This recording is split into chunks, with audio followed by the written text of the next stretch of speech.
I want to acknowledge the support of many donors who have made this seminar series possible and thank them for their generosity in making this kind of experience available to us. This particular lecture series is in honor of the remarkably productive collaborative effort that was made by two BYU professors, Professors Reed M. Izatt and James J. Christensen. They worked together for a number of years and published between them over 800 publications. In addition to that, they have graduated a number of advanced degrees, both master's and doctoral degrees. I invite you to turn to your programs and read about their contributions here. Dr. Christensen passed away in 1987, but Dr. Izatt is here. Could you ask people to move in so that those that are still looking for seats can maybe find one? You bet. The request has been made that if you see any seats to either side of you, if we could kind of squeeze in towards the middle of these rows, it will allow more people to come in and have seats. I mentioned that Dr. Christensen passed away in 1987. However, Dr. Izatt is here with us today, and he's going to be making a presentation in just a moment to Dr. Kopecky. Janet Izatt, his wife, is also accompanying him, and we're delighted to have them here. After Dr. Izatt makes the award, we'll be pleased to invite Professor Jeff Barrow from the Department of Physiology and Developmental Biology to come and introduce our distinguished lecturer. Professor Barrow was a graduate student some years ago of Dr. Capecchi's and so has a long-lasting interaction with him. So we'll now invite Dr. Izatt to come forward and make the presentation. And Dr. Kopecky, if you'd come forward too, please.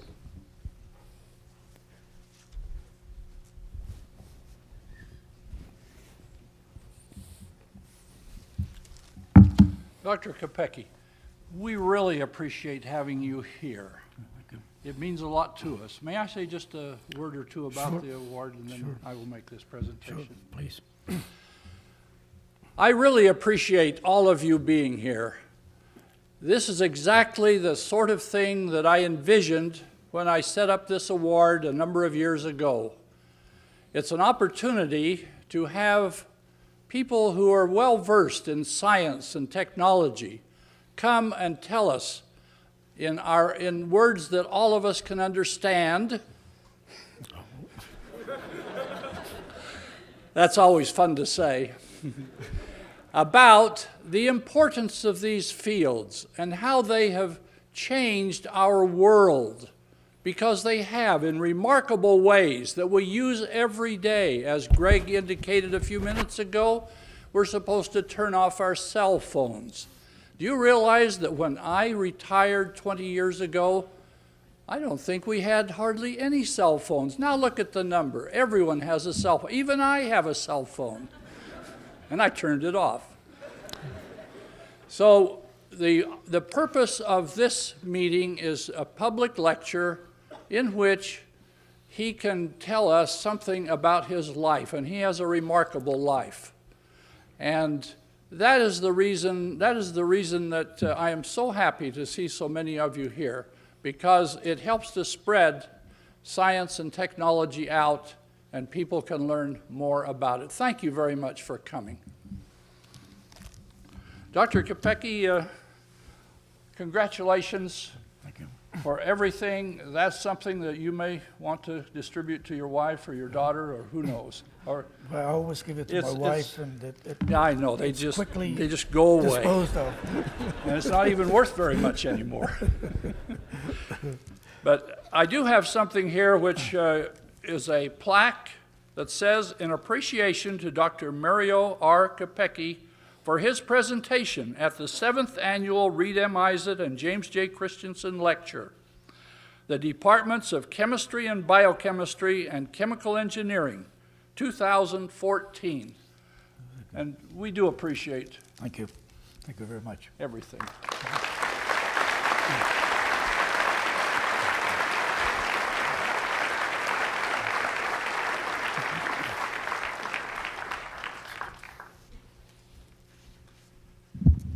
Well, it's a pleasure for me to introduce my former PhD advisor.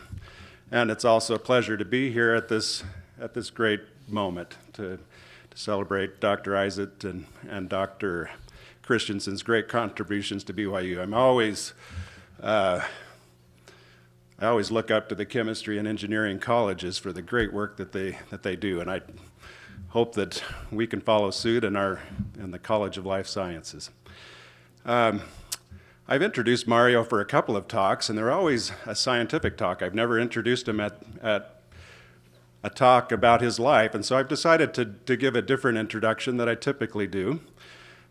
One can very easily go to Mario's lab webpage and download his CV, and you'll see where he did his graduate work and where he went from there. And I'll mention a few things briefly, but I'd pretty much just like to talk about just personal experiences, either of my own or from those who interacted closely with him, and I'll do that very briefly. And I think, as will come out in Mario's talk in a little bit, he had a pretty incredible work ethic by the time he arrived at Harvard University to work in Jim Watson's lab. A 90-hour work week was not something that's done rarely, that you and I may do maybe once or twice in our life. This was his habit. And very interestingly, I did my postdoc in exactly the same lab space where he did his PhD work, and my postdoc advisor showed me a spot that was now the break room and kitchen. He said, Mario was here a couple years ago, and he told me he used to sleep right here, and it was this little place that didn't look very comfortable to me. I'm not sure he slept at all there. And but Mario, I want you to know that I also spent one night at the Biolabs lab, and I hate to break it to you now, but there's a really comfortable couch in the women's restroom on the first floor. There's a really funny story that goes along with that, but I won't tell it here. But that was kind of the way that Mario worked. And Mario has a partner in crime up at the University of Utah, his colleague for 40 years at the University of Utah, who also worked with Mario as a graduate student in Jim Watson's lab. And he told me a really great experience. He said that one day a student came up to Mario and asked if he could borrow a bottle of Tris.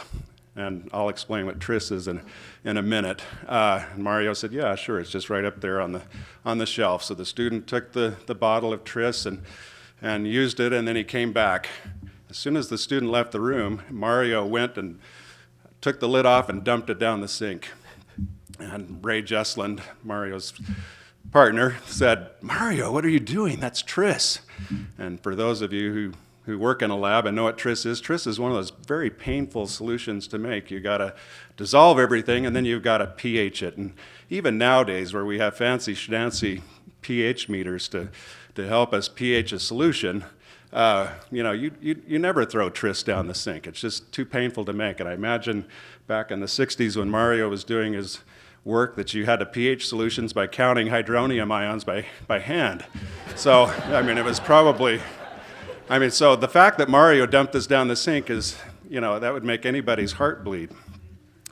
And Mario, his response to Ray, when Ray said, what are you doing, Mario? That's Tris. Mario said, well, I just don't want to have to worry about this solution.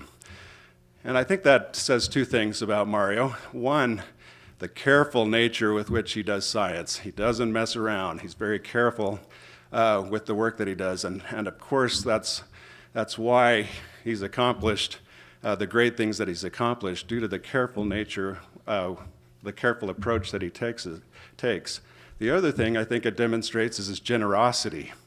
He is incredibly generous, and I'll share just an example of that in just a minute. Very generous. He knew when he gave that solution to that fellow student that he would dump it down the sink, but that doesn't ever deter him, regardless of the pain, in terms of being generous with others.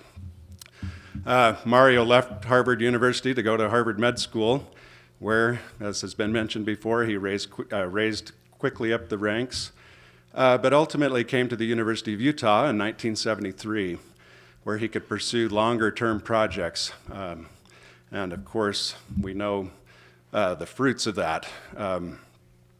Just want to fast forward about 17 years.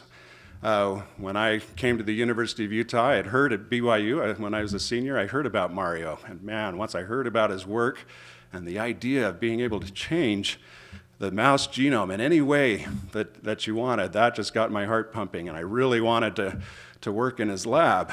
I found out the very first day of class that 24 other students really wanted to work in Mario's lab. And I've always remembered knocking on Mario's door, not only once, but maybe 4 or 5 times during that first year. And every time I went to Mario, he very kindly told me that there was no space in his lab, but he was always very kind to me. He would take special interest. I remember once I was just carrying a sequencing audio radiograph in my arm, and he asked me about it, asked me about the work I was doing. Always very cordial. And by this time, Mario was already very famous, but always took the time out to talk to me. Fast forward another 8 years. I was still, I should say, he eventually took me into his lab, but 8 years into the future, I was wrapping things up in his lab. I had set up a postdoc at Harvard University, and had acquired a fellowship, an NIH fellowship. And at the time, that was only $19,000 a year. That wouldn't even cover rent for a family the size that I had. I had a wife, and I had a 9-year-old daughter, and a 6-year-old son. And because my postdoc fellowship wouldn't cover my living expenses, we just made a decision that my wife would work and teach school once we got to the Boston area. But shortly thereafter, we found we were expecting our 3rd child. And that kind of changed everything. And I remember looking for sources of money to help me, and eventually found that there were none. And so I just made the decision that we wouldn't be continuing on. And so I emailed my future postdoc advisor and told him I wouldn't be coming, half hoping that maybe he would have a little extra money to help me out. But instead, he wrote an email back and said, I totally understand your situation. Good luck to you. Very next day, Mario comes into the lab and says, Jeff, can you come with me to my office? I go with him to his office. He sits down in his chair. He throws his leg over one of the arms of his chairs, as he likes to do. He says, Jeff, I'm hearing nasty rumors about you.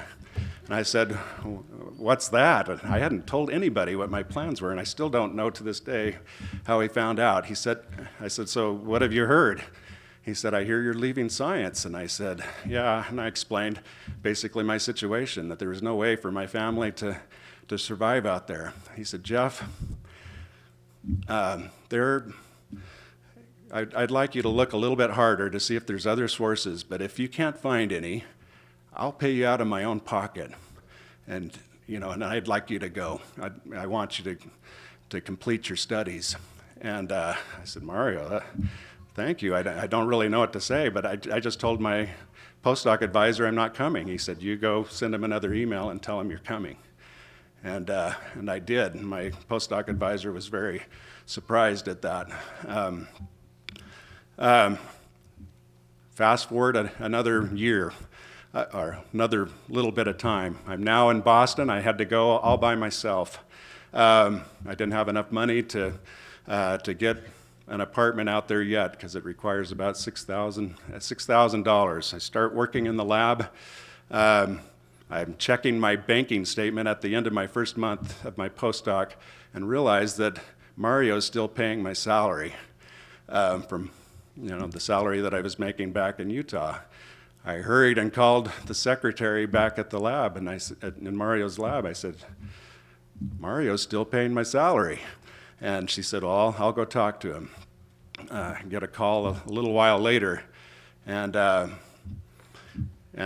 she said, Mario insists on paying your salary. You're still working on a manuscript in his lab, and he still wants to pay you. And again, I was just floored and astounded with his generosity. I could continue to tell a number of different stories, and I don't want to take any more time except just to say one thing, that when Mario won the Nobel Prize, I almost had a chuckle when I read the paper. All the pictures that they published in the paper that day were of him running around the track and him doing push-ups and doing curls. And I just was imagining news reporters just trying to get some words out of him. Mario exercises every day, and I think it just illustrates another important attribute of Mario, that any success doesn't change really who he is. I mean, the years before winning the Nobel Prize, when I felt he had been snubbed, he could have cared less. And after he won the Nobel Prize, he was still doing the things that Mario does. Nothing changes him at all. And I would really like to warmly applaud him as he comes up here for the man that he is, and we're so thankful to honor him today. And I'm sorry it took a little too much time.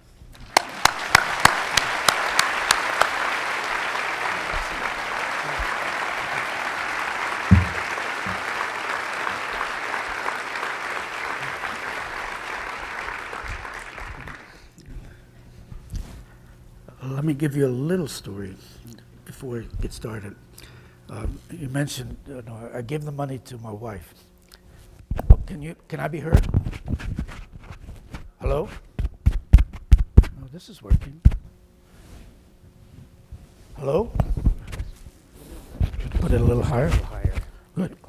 Now can I be heard? Can you hear me in the back? Way in the back. Yes? Terrific. So, the Nobel Prize gives you a little bit of money.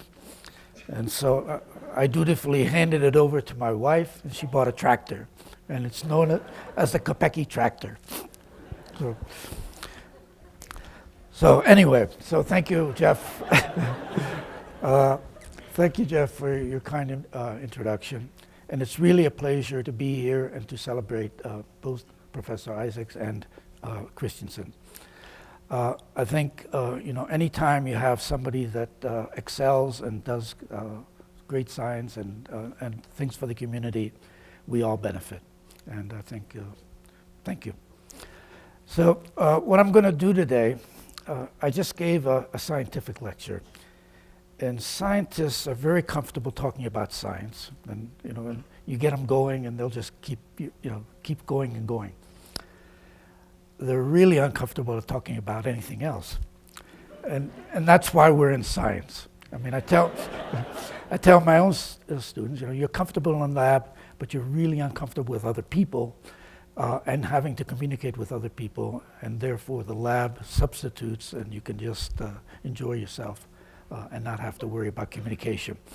And if you were able to communicate, you wouldn't be a scientist, you would be a lawyer.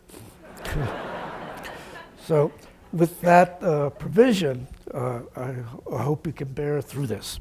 I hope I can also. It's going to have three parts.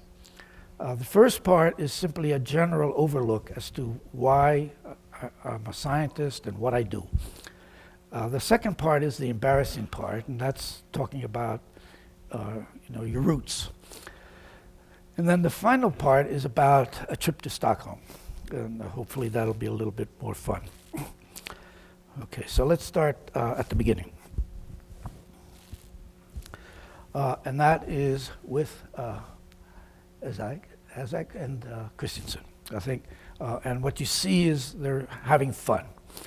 And they're having fun by sitting on rocks at Dead Horse Point, a spectacular place. I mean, one of the things we can be really proud of is a beautiful state. There's nothing like it in the whole nation. So, and I hope all of you have been to Dead Horse Point. It is spectacular. So, what do I do as a scientist? In each of your cells, you have a very complicated instruction manual. Okay? To illustrate the complexity, it has an alphabet of 4 letters instead of 26. And it's the order of those 4 letters that is the text. And it contains 3 billion letters. Now, if you take a big book that doesn't have any pictures, it roughly will have 3,000 letters.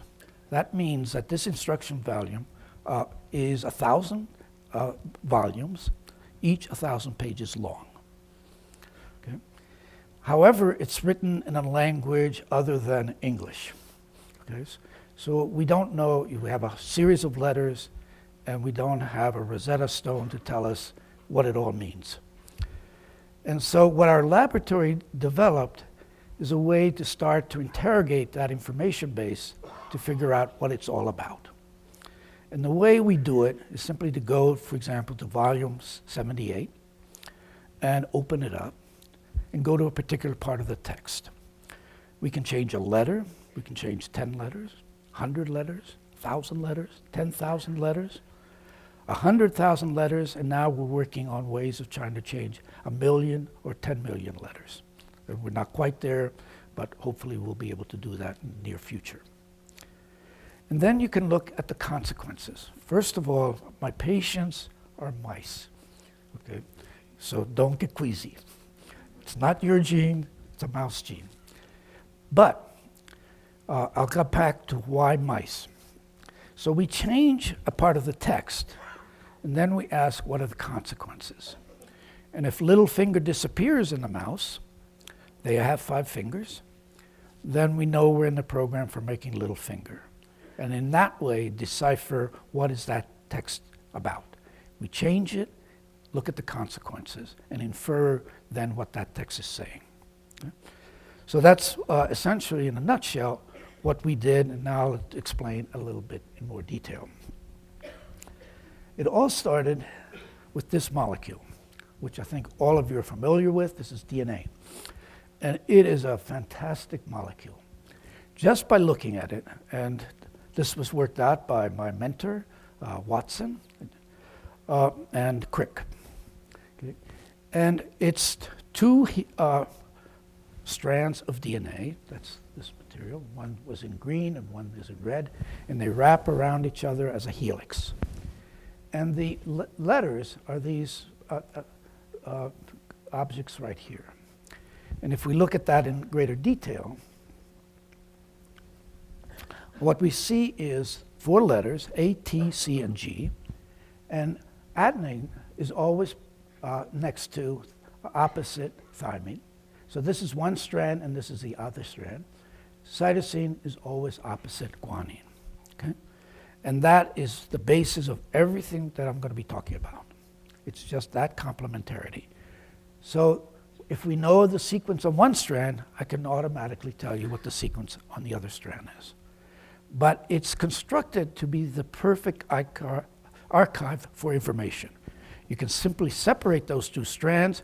It forms a template now for putting a T or a G, whatever it is, opposite it. And then now you have a perfect replica of a duplication of that information. And then you can give that to 2 daughter cells. So you start with 1 cell, you give 2 daughter cells, and they have the exact same information. The error level is extremely low. It makes an error about 1 to 2, 3 per billion. Okay? Very low error rate, extremely precise, much better than any scribe. Okay? And that is the basis for everything I'm going to talk about. And that's what Watson came up with, seeing that A always is next to T and G is always next to C. Whoop. Huh. Well, these are shy mice. So I work with mice, and one question you might ask yourself, why mice? But it turns out that all mammals, mice and humans, we're examples of mammals, in terms of gene content, which is the working unit of the letters, it takes about, on average, 40,000 letters to make a gene. In terms of gene content, we're 99.9% the same. So whatever we learn in a mouse is likely to be directly applicable to humans. And in cases, and I have some cases, where there's a difference, that's interesting too, because there has to be a reason for that difference. So no matter whether it's the same or different, it's going to be extremely informative. Okay? So that is why the mouse. Okay? common set of genes. We have common development, our developmental plan, starting from an egg and a sperm and going all the way through the fetus, and then an embryo, then a fetus, and then being born, and so on. That's all a program through DNA, and it's common between all mammals. We have our reproductive biology is the same. But finally, from what I've told you, we can change genes in a mouse, and we can change them in any way we want. Okay?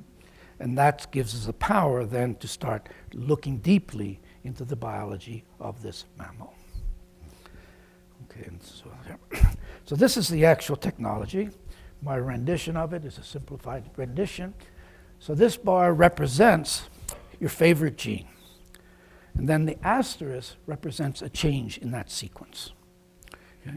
So what we found was if we take that gene and introduce it into the cell, there's a machinery that it gets complex with. It's a very complicated machinery. It's about 35 different proteins, all coupled together, and then they search the entire genome, all 3 billion base pairs, till they find the exact same sequence in the genome of that mouse. Okay? I should say that when I submitted a grant to do this project to NIH, and they looked at it and they said, impossible. The probability of this sequence, ever finding this sequence, is vanishingly small. Forget it. Okay? We weren't dissuaded, and we continued our search. But it was intimidating to find out that what we wanted to do was supposedly impossible. But what's remarkable is that this search takes about 30 minutes. It's so fast that he can't do it simply by searching, hopping off, going another place, searching for it. It actually has to be what we call a one-dimensional search. It gets onto a chromosome, and remember that it's a double helix. It's a very complicated structure, and it spins down this helix, it has to going around and looking at that. There's one major groove that has enough information to tell it what that base is. Samples it, sees whether it's the same as its neighbors in terms of itself. Takes 30 minutes to look at all 3 billion base pairs. At that time, a computer couldn't do it that quickly. It's a remarkable reaction, and it works. And we were able to take advantage of it.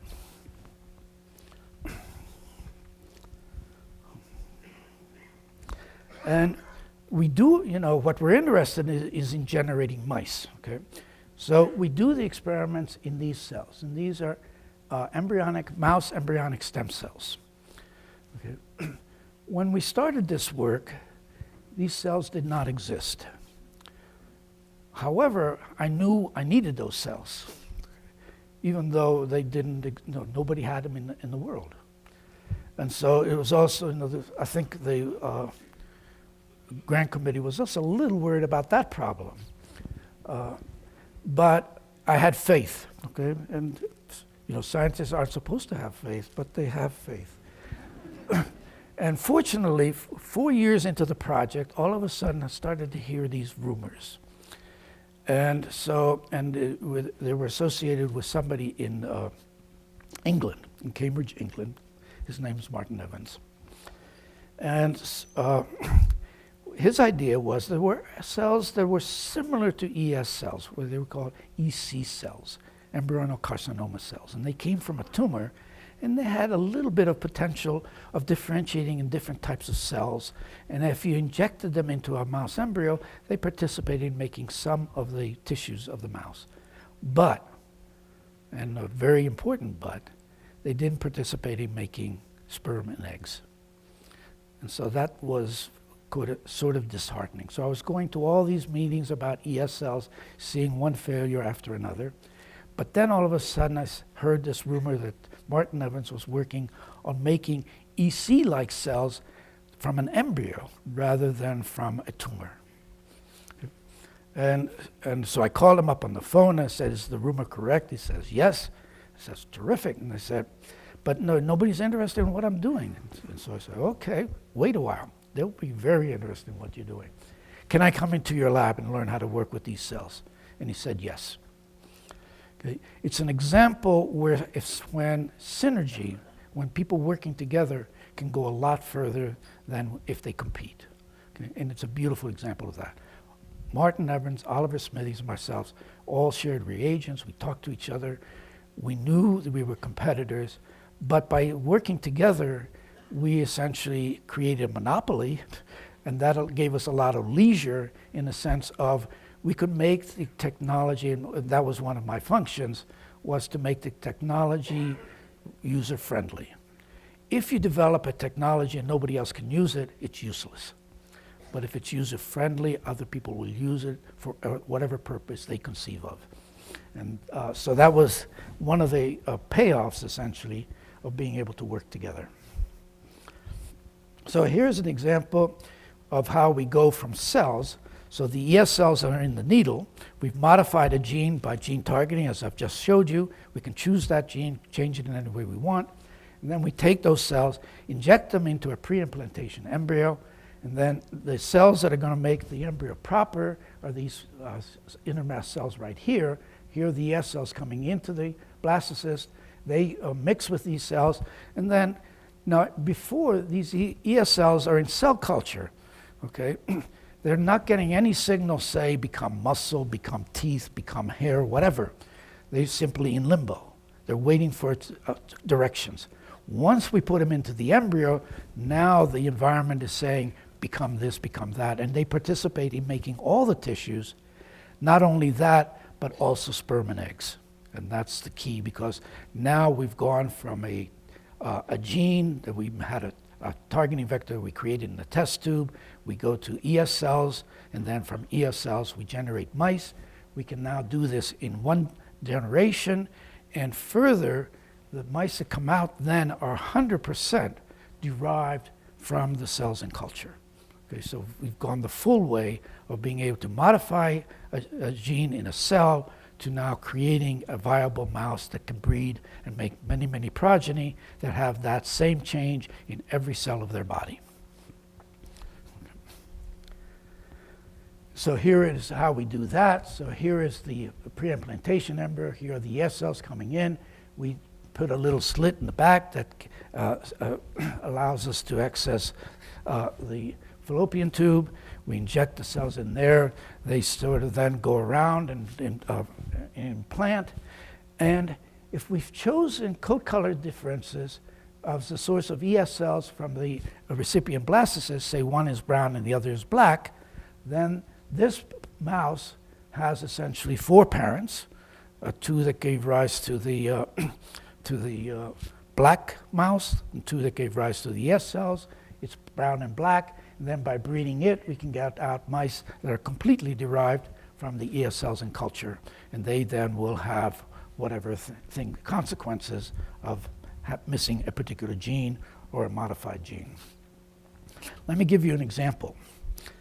So and this is one, we took a gene from a bacteria, which in the presence of a particular substrate, then if that substrate is present, those cells will turn blue. This is beta-galactosidase. So wherever beta-galactosidase is expressed, that gene is expressed. Here we're taking a gene from a jellyfish that fluoresces as green. Okay, we deposit in the middle of the gene. Wherever that gene functions, then those cells will turn green. So from this experiment, you can tell that the gene we're working with, HOXC13, is important in making whiskers. Okay. Not only whiskers, but also nails, fingernails. Okay? So here's blue ones, and if we put GFP in them, they fluoresce green. Okay?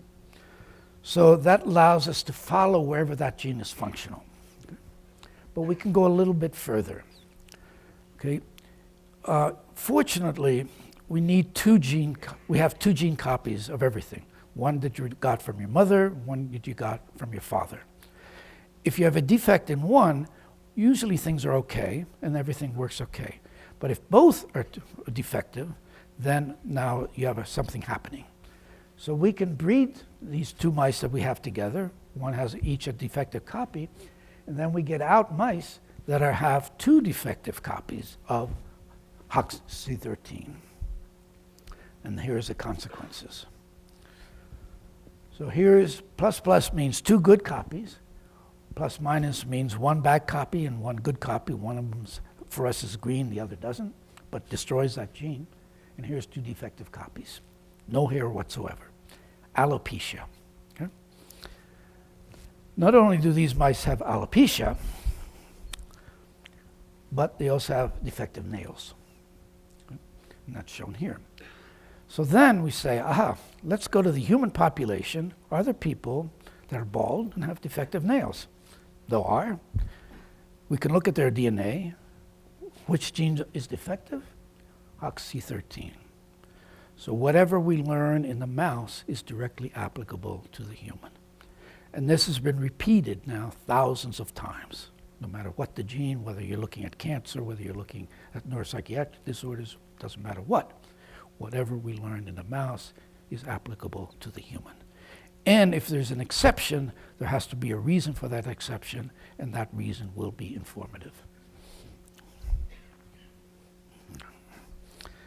So that's what we do and why we do it. And what our laboratory is interested in is modeling human disease. And that gives us two things. Okay? One is insight into the disease in a way that we can never achieve in humans. We can do manipulations in the mouse that's not doable for moral reasons in humans. Okay? And learn and then use that information then as a platform to develop therapies. And then we can also use the mouse to test whether the therapy works or not. And allows us to do the full circle. And then this has been repeated over and over again. So what motivates a scientist? And I think primary reason that we're scientists is the sense of discovery. All of a sudden understanding something that was previously not understood. I think that's the primary sense of being a scientist, and the joy of being a scientist, and just the sense of discovery. But we also hope that it has usefulness. And that is that whatever information we get will be applicable, for example, to human medicine and make our condition in terms of medicine better and us more productive. So it has a utility element, and that's why, for example, we model human diseases. And then finally, it's a community unlike any other community. You know, science, good science, can be done anywhere. Okay? And even during the worst time of for example, the Cold War between Russia and the United States, scientists were still talking to each other. Okay? It's a community that it's dependent on the contribution of your predecessors. Okay? They generated an information base, we extend it. And whatever my generation contributes, then you will extend it in the next generation and so on. Okay? So it builds on one on top of each other. And it has no borders. Okay? And we literally do talk and across great divides. And so it provides an example where you actually can see that, you know, there's nothing that hard about other people in other countries, and that we can communicate and do useful things. So I think the sense of community that science has is unique and an example, a good example of how we should behave with respect to other international issues. Okay, so now we go to the embarrassing part. Early influences. And you know, you always start with your mom. All of us have mothers. And this is my mom. This is at age about, I don't have many photographs, that's why I'm showing you one from early. She was around 19. And her passion was literature, poetry. She was a poet. And she got her education at the Sorbonne. And there she was a lecturer both in literature and poetry. And she got involved in politics. This is at pre-World War II.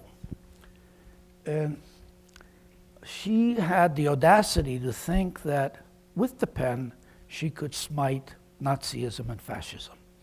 and so got very active in sensory pathologizing and trying to, and knew the horrors essentially that were likely to come should we follow that path.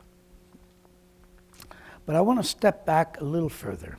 I want to go to grandmother. My grandmother was born in Oregon. At an age, as a teenager, she decided she wanted to be a painter and talked her mother to leaving her husband, getting on a boat, sailing around South America because the Suez Canal didn't exist, and then landing up in Europe and going to Florence, the center of art. And she did it. And that's what she did. And she became a good painter. She was influenced by Impressionist painters. This is a scene in Florence where this is my mom, these are my two uncles, and in an idyllic setting. And they lived a very comfortable life. She had married a German archaeologist who was very successful. He did a lot of archaeology in Greece, and they had a huge villa, they had servants, they had house cleaners, they had tutors in languages, arts, and you name it. It was a beautiful, fantastic life. Here's another painting, which is also of that period. This is my uncle and this is my mom. They're about 9 years old. They're just having a tea party, and it's an ideal life. Then, First World War comes along, and my grandfather was conscripted into the German army. He was a professional. They put him into 1812 regalia, sent him out into the field. Their own troops didn't recognize him and machine gunned the whole troop down. And so then my grandmother then had to raise the children on her own. Life changed a great deal. She turned the villa completely into a school for century refined young ladies from the United States coming over and learning the arts and becoming fashionable ladies. And that's how she then supported herself. This is back to my mother. So she knew what she was doing was dangerous business, pamphleteering against both Nazism and fascism. And so she left Sorbonne and went up to the Tyrol, just above Bolzano. And this is a chalet that she rented. This is my mom. And if you looked really carefully, you would see me. I haven't been conceived yet. Okay. Right in there. And what's remarkable about this place is that it's high in the mountains, and it looks at 3 ridges of the Dolomites from that. Okay. I came to Utah many, many years later. I lived in this house from 0 to 3.5. Came to Utah and then saw a place that was a chalet that overlooks 3 ridges. This is Mills Canyon, Big Cottonwood, Little Cottonwood. Okay. My wife saw this place and she freaked out. Okay. This is called imprinting. Okay. These are little gooselets see something and they imprint on it. And I obviously imprinted on this image. This is many years later. I'd forgotten all about this, but I found the perfect house. Quite amazing. My mom eventually was picked up. She was conscripted in Dachau because of her political, and she knew that was coming. She had been put in jail earlier in Italy, again for doing the same political activities. She continued it, and then the Gestapo came, took her away, and ended up in Dachau. And this is a picture from Dachau where she was. And fortunately, she survived. I mean, she knew German, and I think that helped her. But what she saw and witnessed is much more horrific than anything I ever saw. Okay? You can imagine a very attractive woman in Dachau.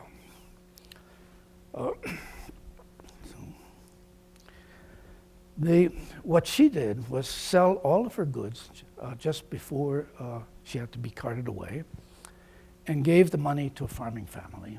And it turns out that they found out where that farming family was. They still own the farm, and I've been there, and I was able to go around this place and find where the chicken house was and so on and so forth. And so I moved there. When she was taken to camp, she decided that, Dachau, she decided it would be much better off going to this farming family than going with her. And so I went there. I lived here for a year, and then mysteriously all the money disappeared, and I have no idea why. And then they could no longer support me, and I went onto the streets. And so this is now age 4.5. And I lived in the streets from age 4.5 to 9. I became very good at what I was doing and survived. Then in 1945, Dachau was liberated by American troops. My mother was still alive. She survived that whole camp. She then set about trying to find out where I was, and took about 1.5 years, actually 1 3/4 years, to retrace my steps. Because I was going from city to city to town, simply because as soon as your cover is blown, you're no longer able to operate in that town or city. Okay? And so then you have to move on to the next, and so on, because I was procuring all of my food and goodies by myself, and didn't ask questions, and certainly didn't ask permission. So in October of 1946, she found me. And by design, I'm sure, my mother was quite theatrical. She found me on my birthday. She arrives, tells me she's her mother, and that I knew it was my birthday. I didn't recognize her. 5 years had completely changed her physically. It was unrecognizable. But I knew a ticket that was a ticket out of there. Okay? At the time, I was in a hospital. I was there because of typhoid and malnutrition. It was a whole series, beds, hundreds of beds just lined up one after another. All the kids had the same thing. And typhoid is, what happens is you wake up in the morning and you're fairly lucid. Okay? And then what happens is that during the day, the fever goes up and up and up and into the 100, and then all of a sudden you just pass out. Okay, and this is repeated cyclically every day. Okay, and so and they didn't give us any clothes, because if I'm naked, I'm not likely to run away. Okay, so that was one way of keeping you in that bed until something happened, and usually what happened is the child died. But my mother did find me, and in one day she bought me clothes, and we went to Rome to get papers. My uncle, who was living in Pennsylvania, sent money to get a boat ticket, and we sailed to America. And we arrived in New York. The night was Statue of Liberty was there. Everybody just watched it. It was just magnificent. I'm one of the very last groups of people that actually went through Ellis Island. Now it's a museum. But we immigrated through Ellis Island, came to the United States. It was on a Sunday. Monday I went to school. And it was no language. I'd never been in school before. And that's the beginning. And they decided arbitrarily to put me into 3rd grade. And so I went there.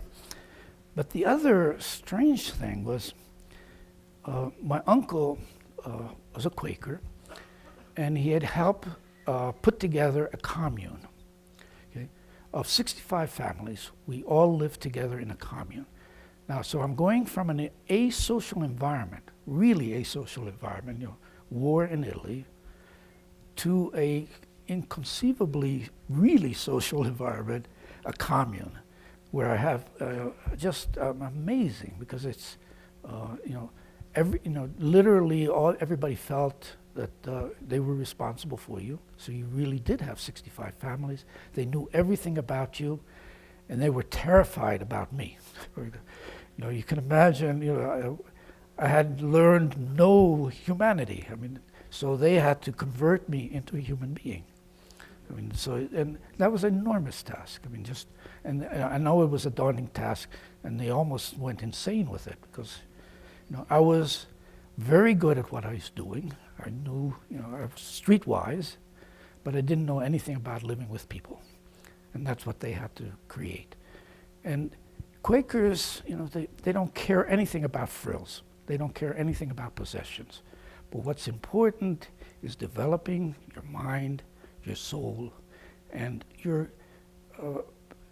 duty to essentially do service to people. And so that's what I was brought up in, and it's a complete juxtaposition, and it did take a while, but they succeeded. Amazing. This is my uncle. He was a physicist, and a really, really good physicist. I mean, an amazing mind. He's right now he's doing what I'm showing you is doing something that he was really loathed. He was a participant in developing television, and no TV was allowed in the house. Absolutely no TV. But yet he was developed, you know, helped develop both black and white and color TV, and at that time working in Princeton.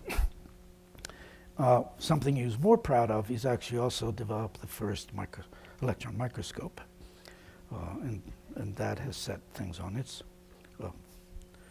was as important actually to my work. This is a picture of me about 6 weeks after arriving in United States. Still the same outfit. It was a Tyrolean outfit. I had a cap with feathers in it, and, you know, lederhosen and the whole works, and that's what I lived in for about 6 months or so after arriving. This is my daughter at the same community, feeding geese at a pond on that farm. It's really a beautiful farm in Pennsylvania. Very, very green, lots of rain. And then I continued my Quaker training by going to high school and this is called George School. It's a Quaker prep school, excellent school, very good teaching. And what you learn there is, you know, essentially solving world problems. That's what they really want you to work on. So after graduating from the school, I went to Antioch, which is a small liberal arts college in Ohio, and for the very first quarter, I was a political science major. And I looked and looked and couldn't find any science in political science. So I switched to physics. And Antioch was very important. I mean, it's a terrific school. It's a model. It's, you know, still hasn't been picked up by any other school that I know of. You study a quarter and you work a quarter, and you study a quarter and you work a quarter. It's a full program for 5 years, all through the summer and everything. But the jobs are associated with what your interests are. If you're interested in theater, you get theater jobs. If you're interested in law, you get clerking jobs. If you're interested in science, you get lab jobs. So there's a very tight connection, essentially, between what you're doing with your hands and what you're doing with your head in terms of acquiring knowledge. And it really works. You know, after that program, I had 2.5 years of lab experience. Okay. Very few students have that luxury. Okay. And the jobs were all over the country. They maintain jobs continuously because you have half the campus on campus doing studying, then they leave, and the one that was working comes back, and, you know, so it's essentially 2 campuses, one working and one studying, and they keep switching. Okay? And so they can maintain a job continuously with the students, and so the employer likes it. They get eager people. You get paid. Okay, so I actually made all the money I needed to go through college from those jobs, and at the same time I was acquiring invaluable lessons. This is an example. This is I actually worked in Mexico. I don't know if you can pick this. She's from France, and these are compatriots from Mexico.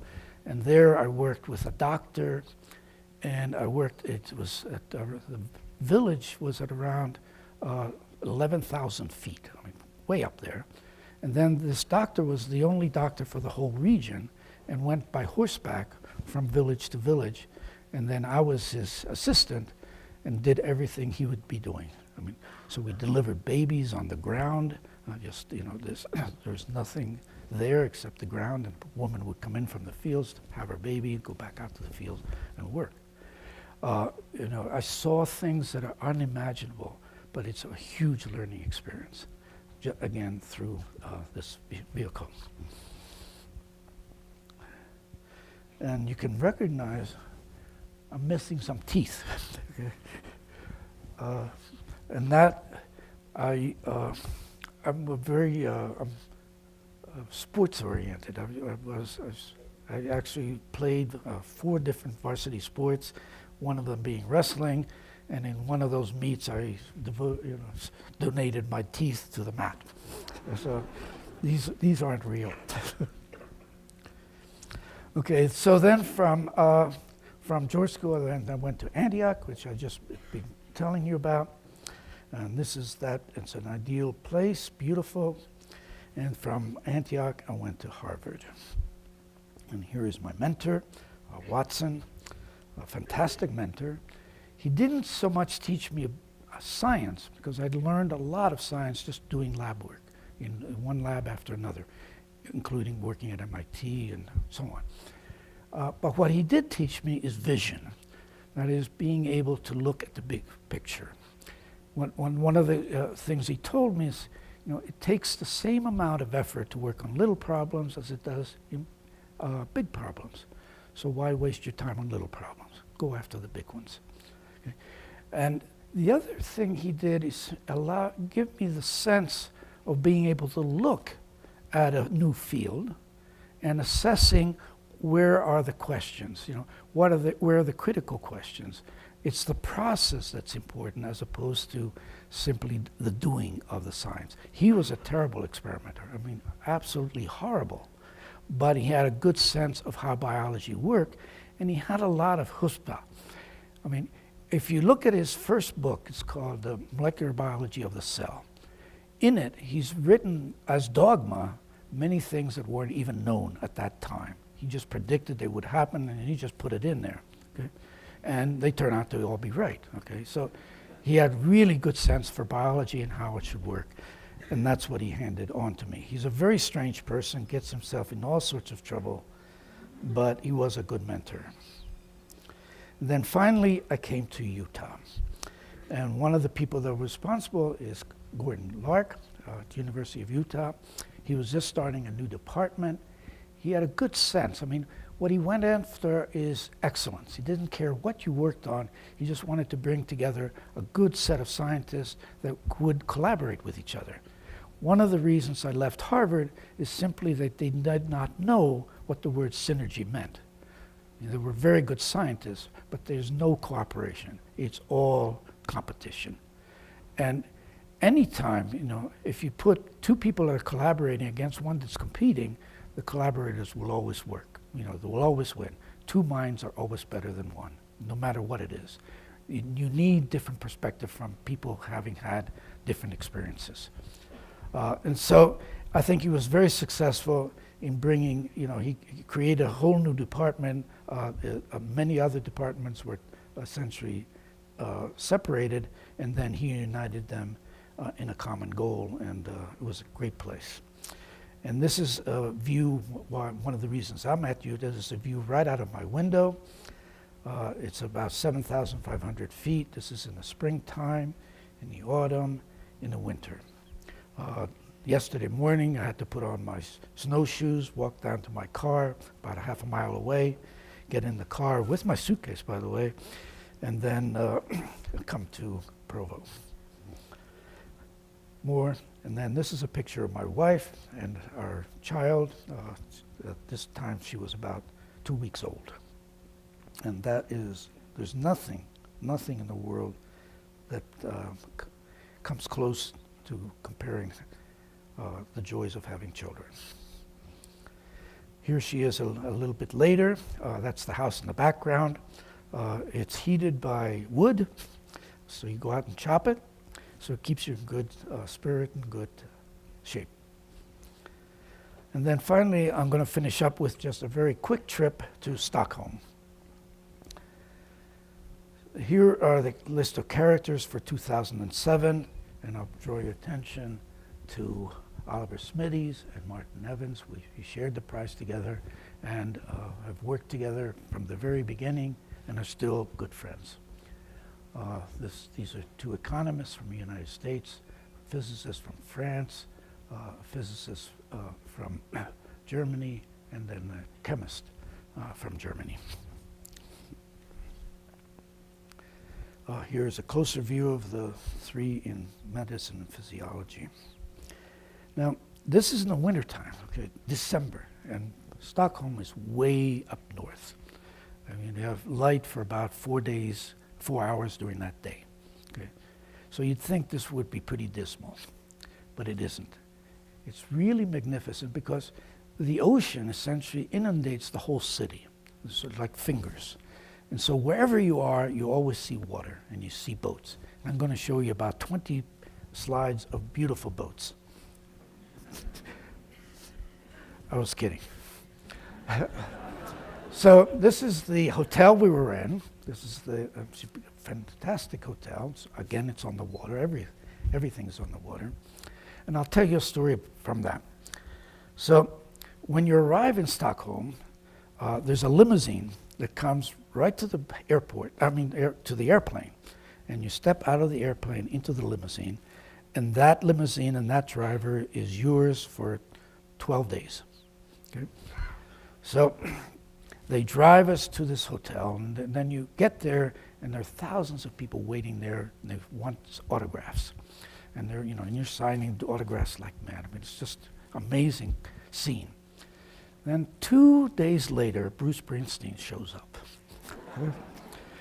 The whole crowd. Then all of a sudden you know where scientists stand relative to rock stars.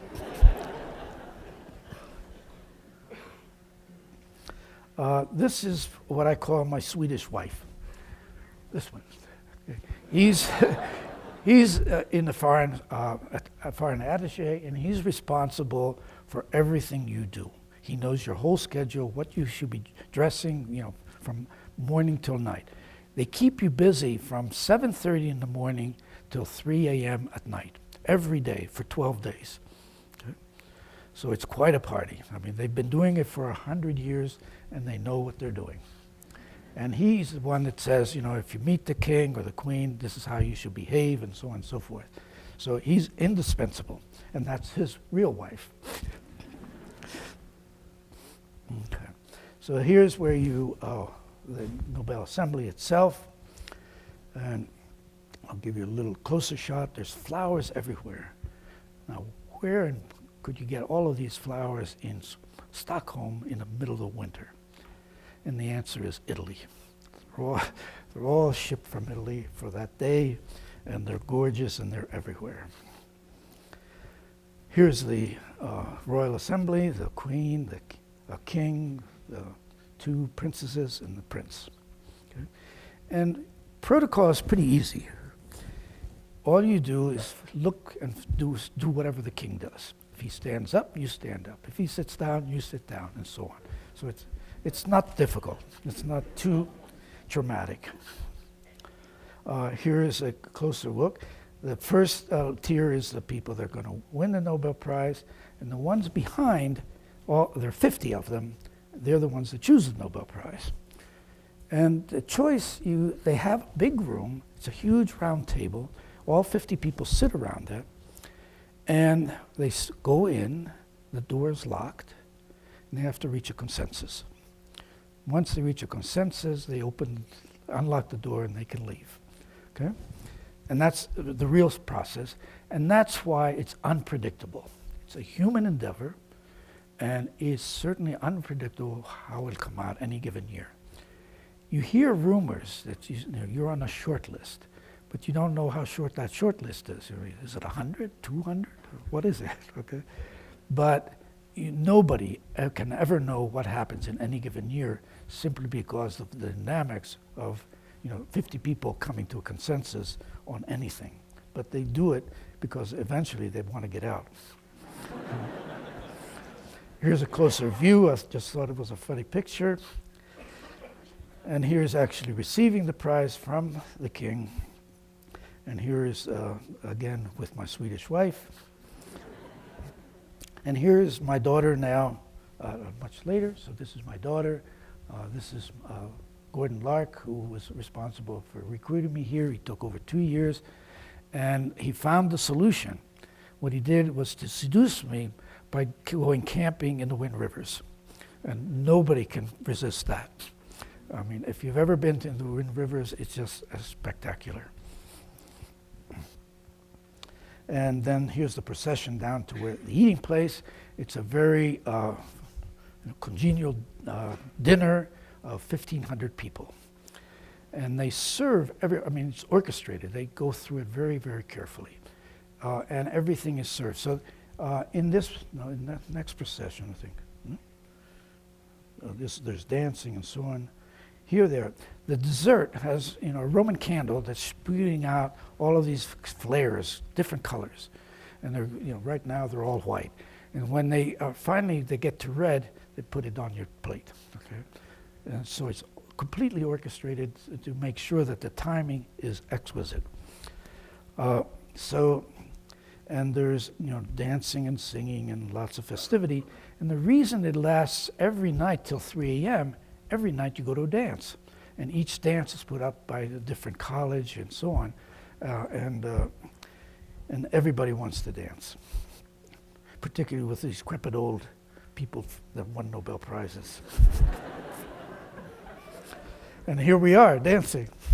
And then there's also the unexpected, things that you just cannot orchestrate or ever imagine. Okay? So, as a consequence of the Nobel Prize, people publish pictures in newspapers and so on, saying, this person wanted a year X and so on. And there's a woman that was looking at it, and she says, "Oh my God." Okay? And it turns out that I had a half-sister that I had no knowledge of. Okay? She looks at the newspaper. She thought I was dead. She thought my mother was dead. And then all of a sudden, here I am, a picture in the newspaper. So she goes to the newspaper, the people that publish it, and tells them this story. They arrange for us to meet. And so I met my half-sister, and that's shown here. And you just look at this picture, and you don't need any DNA to tell me that she's my half-sister. Poor woman. Okay? But more than that, she had never seen my mother. Okay?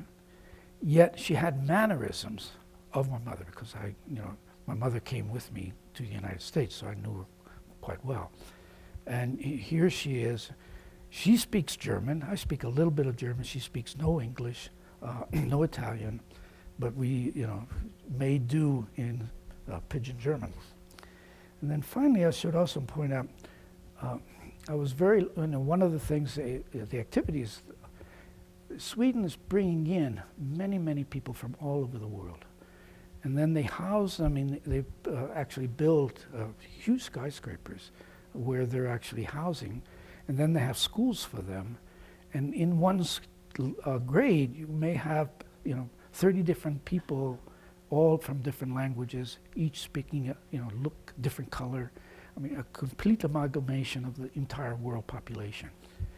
And these kids are really fantastic. And, and they learn English, they learn Swedish, and maintain their own language. And I had the opportunity to go there, and they made a presentation, and it was quite moving.